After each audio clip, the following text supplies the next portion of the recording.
joined the Moose in 2009, became the head coach with the move to St. John's. You think about what that first game is going to be like behind the bench in Manitoba or Winnipeg? Yeah, it's, I know how passionate the fans are.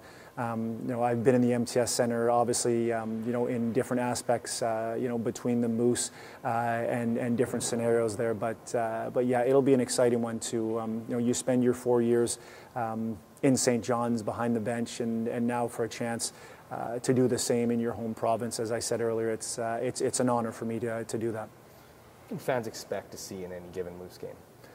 You're going to see pace out of the way we like to play. We like to play with speed. We believe if all the pieces fall into where they should, that we should have some speed, and with that comes the youth that you talked about earlier with the young legs.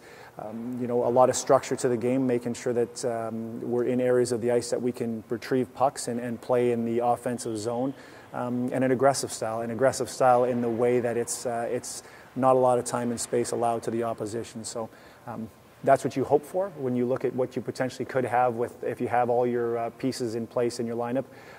But ideally, that's the way we want to play the game. Some years in the ECHL, now you're starting your 7th season in the AHL. I imagine you've had a lot of time to reflect on those bus rides. I want to know, what have you learned about yourself first from a personal standpoint during your coaching career?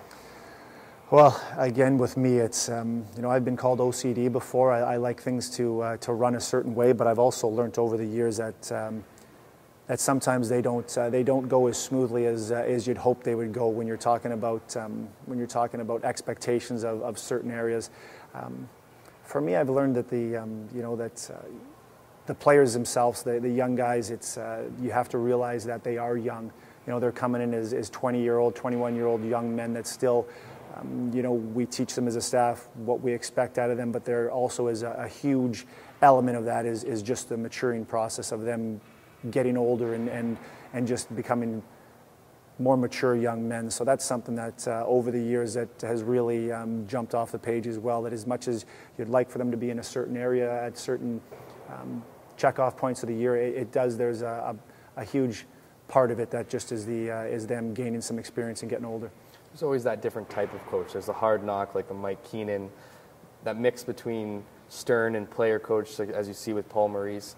What kind of coach are you? How would you describe yourself as a coach? Well, I would call myself an A and B or black and white coach. There's there's a certain way that we want to make sure that the work is getting done every day, and as I talked about earlier there, I'm a huge believer in, are we getting better today? Are the players, when they step on the ice, are they improving? So that, as a coach, is expectations that we need out of them as well. But today's day and age with the athlete, that there has to be some flexibility there. The players, you have to make sure that there's the visual aspect of it on how they're playing. Is some ways that certain players learn. Other players learn by the diagrams on the board. So it's reaching them in different ways. But you cannot. I'm not a huge believer in the way that it was in the 70s, where it's the coach barking. It's the player understanding that, yes, this is why that we need you to do it this way. This is how we need this system be performed, and this is our expectations on where we expect you to be. So it's a lot of not only having the player play it a certain way that you need them to play as an organization, but also explaining it visually to them on the way that you need them to come on the ice. Like you said, you've changed over the years. How have the players, or the kids, if you will, changed over the years from when you first started coaching to now? Well, I think a roll-off of part of that question is the players, they're so well connected now that they need to, through all the media and that their Twitter accounts and everything with what takes place nowadays, that it has to be explained. It's not that this is just what we expect. It has to be laid out that this is why. This is the explanation on this is some positive things that you're doing, and this is the explanation on some other things that you need to work on. It's not just a one-way conversation. There's that give and take on exactly this is the verbal part of what's taken that we need you to do.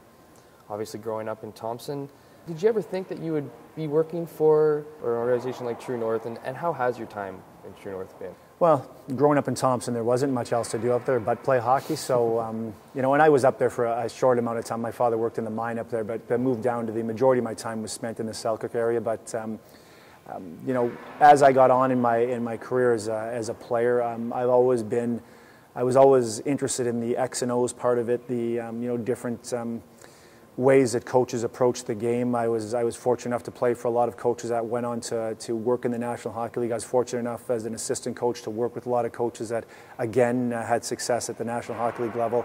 But when I was transitioning over from my playing days, it was definitely something that I was interested in. And then obviously, you know, going to Alaska as a player, assistant coach, and getting my feet wet there, and then moving on as an assistant coach with Davis Payne, who then coached the St. Louis Blues, was also a huge learning opportunity. And then to take that organization over, you know, again, you know, a lot of success. You know, went to the finals one year. I had a lot of success over the years in Alaska, and then having the chance to come to Winnipeg and work with Scott O'Neill, again, a great mentor to learn off, and Claude Noel the following year. And then everything that you gather from all those years of playing, and then as an assistant coach, you know, sitting back and taking the things that you like, some of the things that you would do maybe a different way, and then really putting your brand on it. You know, the way that you want things to run, the way that your team needs to play. With the 4 years in St. John's at the American League level, that's you know, it's a very exciting job that every day is different. But it's very fulfilling also when you see the finished product there at the MTS Center, when you see the players that have spent a good period of time with us as a staff in St. John's in the AHL, to see them do well and stick in the National Hockey League.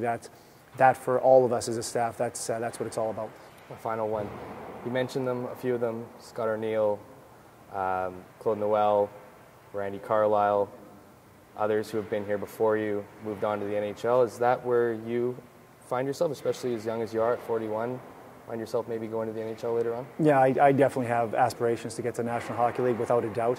You know, this league is a lot about, as you talk about, the players, you know, working on their craft, but it also for the coaching staff, you know, fine-tuning and getting everything with the way we like to run things in a place where you hope to have success and get your opportunity at the next level. So it's definitely somewhere I would love to get to the NHL, and hopefully be fortunate to get there. It'd be a dream job to get to that level, because we all know that's the ultimate goal for everybody as players and a coaching staff. So yes, I would like to get there someday, but I'll continue to work on with the players here and work on the areas I need to work on, and hopefully I'm fortunate enough to get that one day.